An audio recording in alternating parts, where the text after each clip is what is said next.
My name is Rhonda Mace. Some people know me as Recycle Rhonda. I am the school outreach coordinator for Chittenden Solid Waste District, where we try to find fantastical things to do with the stuff that, all the stuff that nobody wants or needs anymore. So I was asked by ECHO, honored actually, invited to talk during their Take Action series. And hopefully everybody got a chance to watch the Friday video about Earth Day, which I found fascinating and learned some things as well. And then also their Take Action Citizen Science challenge, which we will talk I'll touch down on at the end. So this is my very first webinar, so bear with me on this. I am often technologically challenged. So one thing about all of this isolation and quarantine stuff is that I get to learn new skills.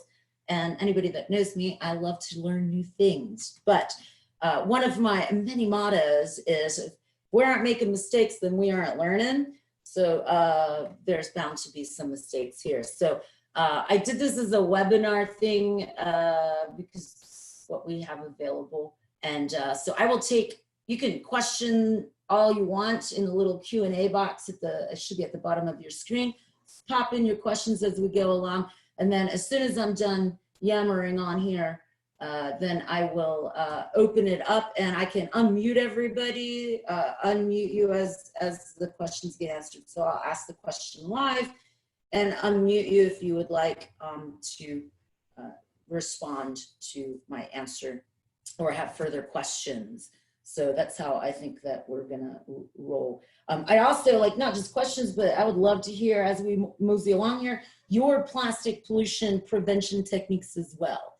So today we are talking about plastic pollution prevention, all right? And that's something that I feel very strongly about because it's something that we can all be in the driver's seat over, all right? This is control that we have as consumers and users of different products. Now, today's plastic we're going to be talking about is disposable or single use or one-time only plastics, like your like drink bottles or the hummus container or whatever you've got, plastic bags. That's a big one too. I don't want to demonize plastic by any means because I find that there's a lot of uses for plastic. And as a former chemist and working in a lab, plastics has a great place, especially in the laboratory, because it's non-reactive and it doesn't break. And as you're bound to find out, I am a very clumsy person. So it was always very useful. And without plastics, we probably wouldn't have a lot of the scientific findings that we have today. So I don't want to demonize all plastic, but we are talking about single-use disposable plastics. All right, let's see if I can like advance this slide here. All right, so as National Geographic points out, like diamonds, plastics are forever. So meaning all of the plastics that have ever been created on planet Earth since probably the early 40s-ish are still in existence somewhere on the Earth. They don't like biodegrade. They do break into smaller pieces. And we hear a lot of devastating news, especially in the last year or two, about all the plastic pollution in the oceans. And although the saying is think globally, act locally, I'm gonna ask you guys to, think locally and act locally, because we have a lot of great waterways, and I live in Williston, and so, right beside Lake Champlain for the most part. So I am most concerned about my impact on Lake Champlain, and as I imagine ECHO would be as well. So I like to think locally and act locally. Your actions speak volumes. And although I truly believe that one person can make a difference, I've seen it in the schools that I work in. I've seen third graders one third grader make a huge change within the community. And I'll talk about that in a bit, but I think that we as individuals do have the power to make change, but imagine the change we can make if we come together as a community, which is why I want to hear your ideas about your plastic pollution prevention techniques and things that you do in your own home. All right. The picture on the right on this particular slide is actually a picture that a friend of mine in San Diego sent to me a couple of years ago. That was a 30-minute walk on the beach in San Diego, California. And I don't want this to be, oh, devastating, there's no hope, because there is a hope. So I'm not gonna focus on the problem necessarily.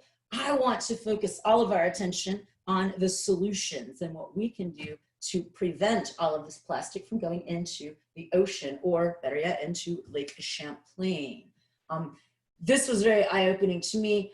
Working with students all through the year, they open my eyes a lot to what's going on out there too. So I'm forever indebted to them at teaching me as much as I may like to think I teach them. All right, so let's dive right into ways that we can prevent plastic pollution. And based on my name, recycling is one of those, but I want to focus on reducing, reusing first, then recycling. And I like to say the 4 R's, because when we reduce, reuse, and recycle, we actually then show the biggest respect to ourselves, to our friends, and to this fantastic earth that provides life, not just for us, but for all of the fantabulous creatures that live here.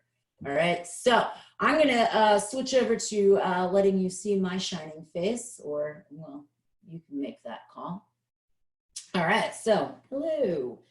And anybody that has ever, I don't know, had the pleasure, if you will, of having me in their class or taking a workshop with me knows that I am very hands-on. I'm a very active person, so this whole talking to the computer and not interacting with people is a little weird for me, and a little difficult. So bear with me on that as well. And I will be moving around a lot because I just cannot sit still. And I like to do a lot of hands-on, which is why I thought, well, let's do this. Like many people, I am working from home, so I had to convert one of my rooms into a home office, and didn't really get around to decorating this room all that much. So there we go. All right, let's talk about reducing. So reducing just means let's make less or let's buy less. All right, I think it's one of our most powerful tools in preventing plastic pollution, because if we're not buying it, it's not going to get out there into the environment. And we have that power too, to ask those that are producing all of these goods to maybe, I don't know, change their packaging, or package in something different, or a smaller package, or something in that nature.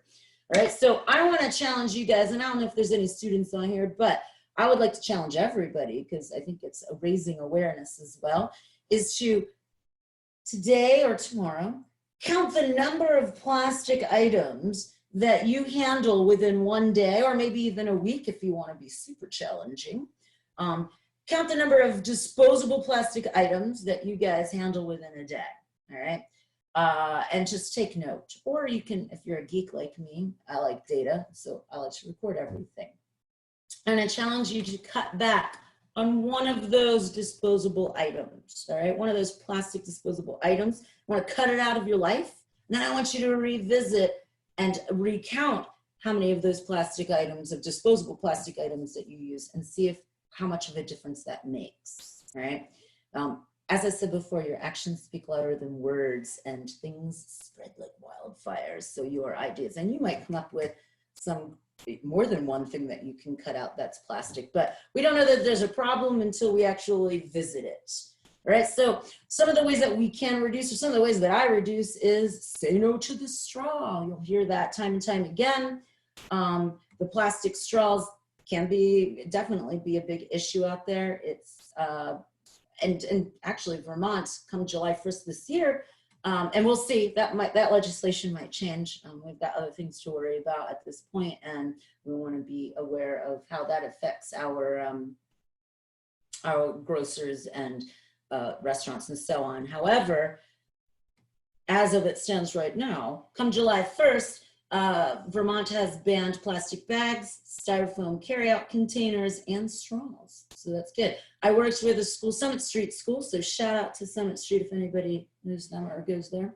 A couple of years ago, 2 years ago maybe, there was a third grader there doing some persuasive writing and some environmental action taking in their class. Third grader wrote Ramonto's Pizza in Williston and asked them to please stop using straws. Not only in that store, but the 2 other stores that they own and operate have stopped using straws, and they have compostable straws available upon request. A third grader, all right, made a ripple effect change within our community. So yay to you. All right, bags. That is one thing that kind of drives me a little bananas, and especially right now because we can't carry in our own bags into the grocery store. And so that's been a little hard for me to handle. However, I did get a great idea from somebody the other day, and they said, hey, we can reduce the number of bags that we're carrying out by just putting our groceries back in the cart. Wheel your unbagged groceries out to your car and bag them in your own reusable bags when you get to the car. All right, so that's one way to get around this for the moment. But, you know, cutting out plastic bags, even these produce bags, all right, I try to reuse them if I have to take them. But a couple of years ago, well, maybe about a year ago or 2 years ago, I came up with this grand idea. I had pajama pants that were a little, well, let's say I wore them out. And I was like, I don't want to get rid of these. What can I do with them? So I took the pajama pants bottoms and I made these produce bags out of them, all right? And if I can do it, anybody can. Seamstress, I am not. It took me 30 plus minutes just to sew that small portion. I mean, I sewed it by hand and a lot of pinpricks, but I got it done. And so I use these when I go to the grocery store for my produce bags. All right, so that is one way to reduce, because if we're not getting these at all, well, then we don't have to manage them whatsoever. All right, another way to reduce utensils, all right, plastic utensils, these bad boys right here for carry out and such. Some schools use these, and I totally understand why they use them, because they have a problem with kids accidentally tossing them into the trash or the compost bucket. And metal utensils are very expensive. So if students are out there, I want to challenge you to, when you head back to school in the fall, to ask your principal and your food service folks if maybe you can pilot or test out getting real utensils. But you, the students, need to take responsibility to make sure that those metal utensils end up where they're supposed to be, not in the trash, not in the compost, but in a utensil container, all right? So if we take responsibility ourselves and accountability for our actions on the end, we can get rid of the plastic utensils. Now, I was fortunate enough to go out to Colorado to do this wasted food presentation. And because I presented, they gave me these cool bamboo utensils. So I actually got 2 packs of them. So one sits in my lunch bag, so I have them at all times, all right? The other one I stuff in my car, so if I'm on the go and I'm getting to-go food, I can just use these, and they work fantastic. And they come with chopsticks as well. Not that I can use chopsticks, not that coordinated, but that's a cool way. Bamboo is a renewable resource, and these things will last for a very long time, and I don't have to toss them into the trash. Technically, I think I'd probably compost them, although I'd have to look at that afterwards. Straws, I've got a metal straw that sits in my car as well. So if I do get a to-go beverage and no straw thanks, I've got my metal straw. I'm not a big straw user, but there are occasions when you need to use it. So I just stuff it in my car. And there it is for me and my convenience. I'll have to remember to carry it around with me. Reducing, another way to reduce is to buy in bulk, or at least right now we can't buy bulk items, all right, but we will return eventually to normalcy. So I buy everything in bulk. One, it's a whole lot cheaper. 11% of a purchase price of any item is spent on packaging. 11%. All right, so if you're bringing your own packaging, like a mason jar or even just a reused yogurt container, you're cutting 11% of the cost of that product out right away, which is great. Not to mention, no new resources have to go into making those products or those packaging.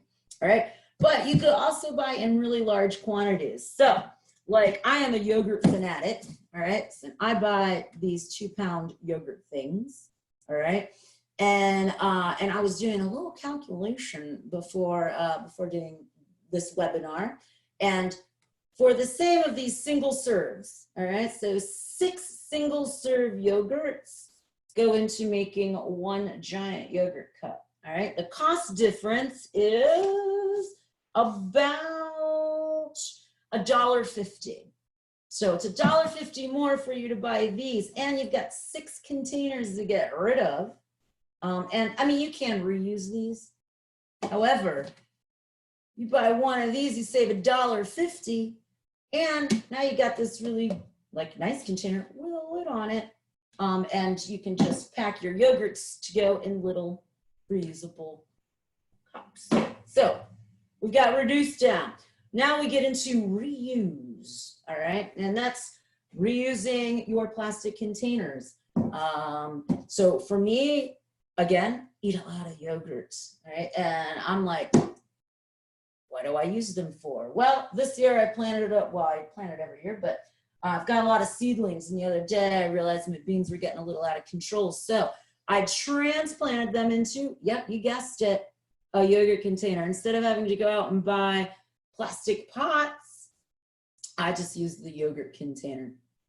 Works fine for me. Or half-gallon milk jug with top cut off. That works really well too. And I can reuse these over and over again. Or when I'm done with the growing season, I can give them a little rinsel-dinsel do ya, pop them in the recycle bin, and they're still recyclable. Even though I cut the top off of this milk jug, it's still recyclable. All right, let's see. Oh, another reuse. So the other day I realized I didn't have a watering jug, right? And I was like, and it's not an essential item. I can get by without it. I didn't want to go to the store and put people at risk. So I made my own, all right?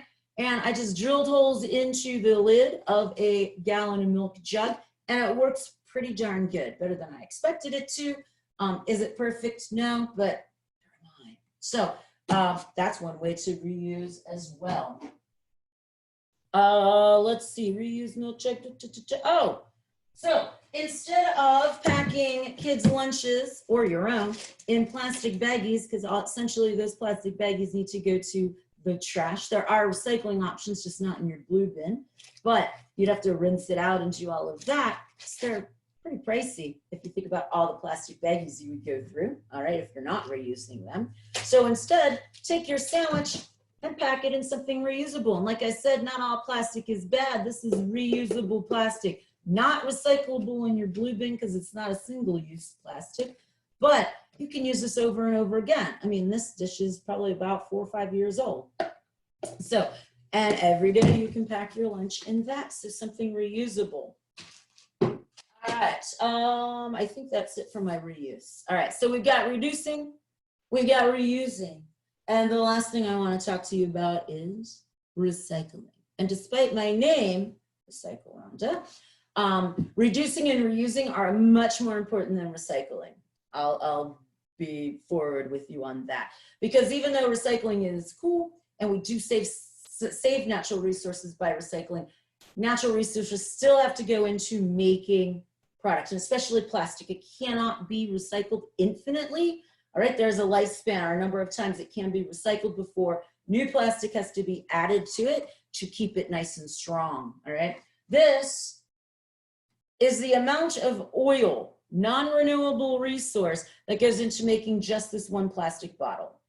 All right, and that's plastic bottle and shipped to the place and where it's going to get filled and then shipped someplace else to the store, and then you go pick it up and bring it home and use it for a whopping 10 minutes, if that, and then hopefully check it in the recycle bin, but some people don't.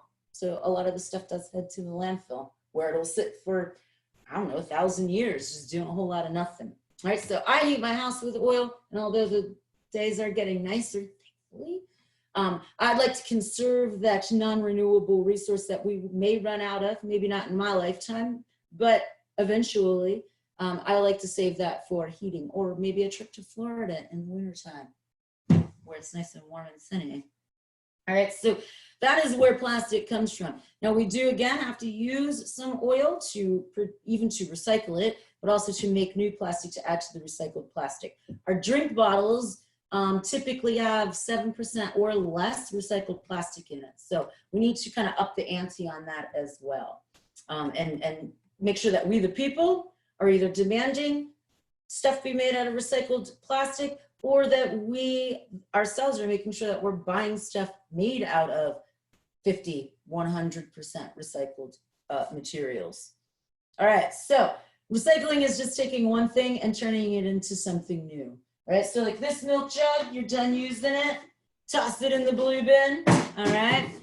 It gets baled up, and then it gets sold to a recycler. That recycler will take that milk jug and it'll chop it up into little flakes, all right?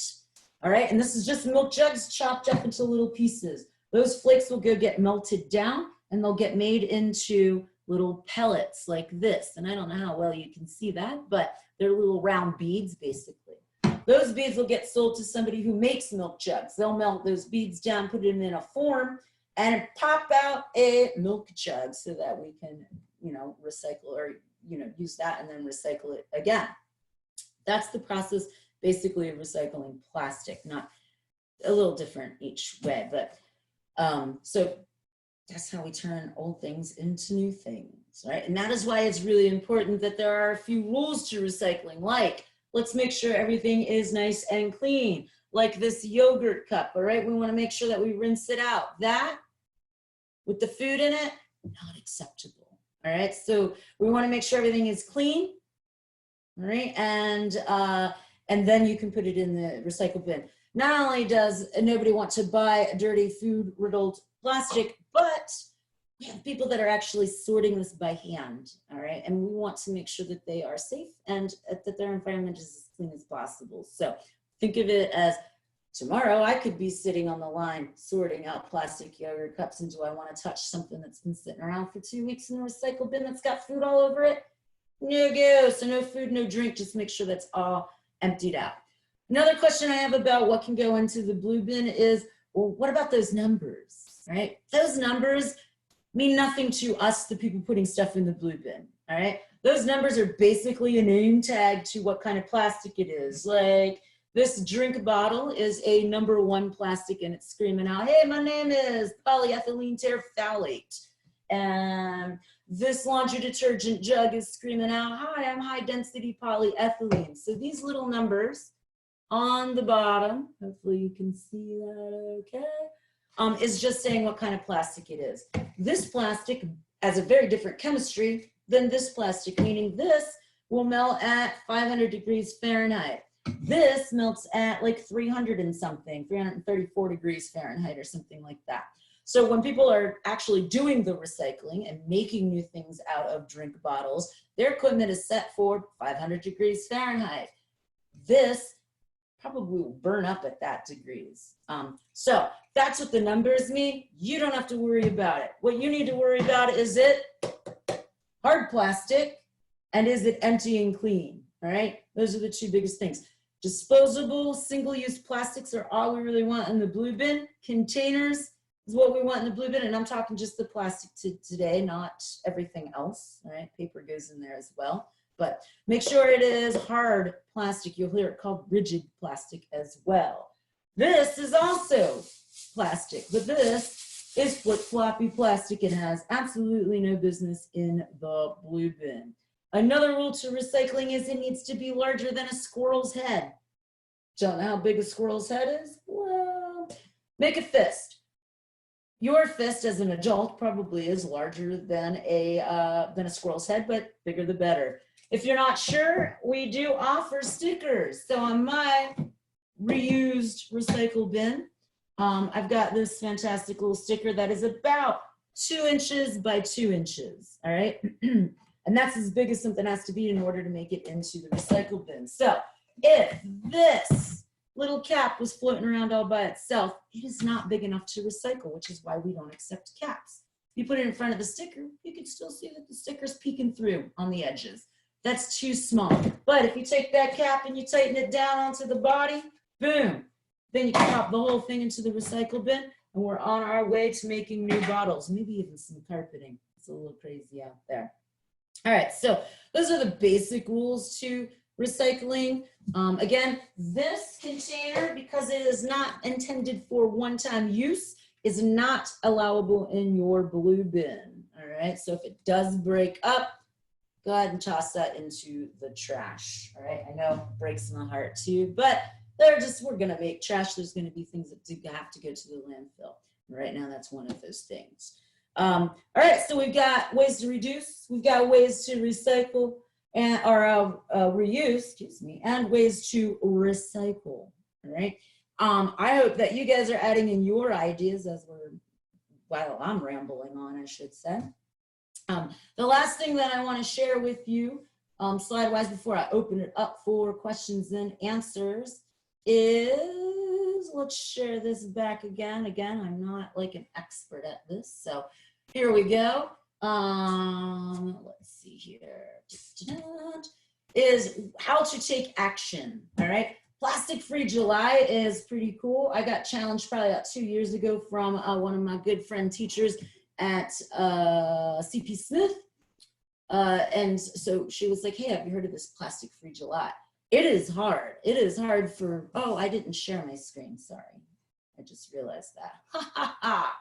There we go. It is difficult to go totally plastic-free for an entire month, but I think that you are up for a challenge. Try it out. Give it a go and check out their website. It's pretty awesome. Plastic Pollution Solutions, that's from the Natural Resource Defense Council. They got some really great ideas on how to prevent plastic pollution. Earth Challenge 2020, if you watched the video that Echo put out on Friday, they did mention this. In the Earth Challenge, you're encouraged to be citizen scientists. Take pictures of the plastic pollution that you come about. I want to challenge you extra and actually pick up that trash, all right? Don't just leave it laying there. Use gloves, obviously. Pick it up, and that rolls right into Green Up Vermont. One of my favorite days in Vermont is Green Up Vermont, Green Up Day. It has been changed to May 30th of 2020, so note that. And check out Green Up Vermont's website. They're awesome, so big shout out to Green Up Vermont. I absolutely love that day. And last but not least, let's take some of the things that we learned today in today's webinar: reduce, reuse, and recycle, and put that out there. And so now I'm going to stop sharing this, and I'm recording this, so I will make this whole webinar available for you too, if you haven't gotten a chance to scribble down all of these resources here. So we'll get back to here and we'll see if there's any. There are no questions. Does nobody have any questions? I'd love to hear how you guys reduce, reuse, and recycle and prevent plastic pollution out there, if in fact there are any ideas. So you can use the little Q&A hoopla at the bottom, or I can go through and just unmute you if you would prefer to chat. We can do that. So I can allow you guys to talk if you would like. So I'm gonna be unmuting you, just letting you know ahead of time. So don't, let me see. So allow to talk, and all right. So everybody is allowed to talk if you want to. Ask me any questions. So Rhonda, this is Noella from Echo, who was the educator behind this project. And I'm really curious, one of the complications I know that have happened in the last year or so with the plastic caps on bottles, if you're putting it through the return machine, you have to take the caps off. But now I know certain waste distributors don't want you to take them off because they've realized the value in it and it doesn't meet that two-inch rule. So they want you to put them on. Yeah, so if you're taking them back to the grocery, I've actually never used one of those machines at the grocery store. So I didn't know that you had to take the caps off of them. So yeah, at that point, then the cap needs to go into the trash. It can't go into the blue bin all floaty by itself. However, if you're recycling, say in your blue bin, empty out, make sure the container is empty, tighten that cap back on, and it will get recycled. And that is something new that we learned just by opening up the lines of communication with those folks that are actually doing the recycling, because we're just sorting it out and then selling it to them. And then they were like, yeah, leave those caps on. Even though the caps are a different type of plastic than, say, your drink bottle, because of the chemistry difference, their density differences, and they actually just throw them in some water, and the drink bottle plastic sinks to the bottom, and the cap plastic floats to the top. So they just kind of skim off the top and then sell that to the people that are recycling that type of plastic. So unfortunately, if you have to take the caps off at the grocery store, then they do have to go in the trash. There are some programs that I think it's called Take 5 or something. And I think that City Market might have that program where you can take the caps back there and put just the caps in there, and they send it off to a special place. Thanks. No, it was one of those things that I knew was happening, and I didn't know all the background behind it. Yeah. So yeah, like I said, we always said take the caps off and toss them in the trash until like 2 years ago. And it's amazing what happens when you communicate with when you open the lines of communication. Are there any other questions out there? Yeah, we hear a lot.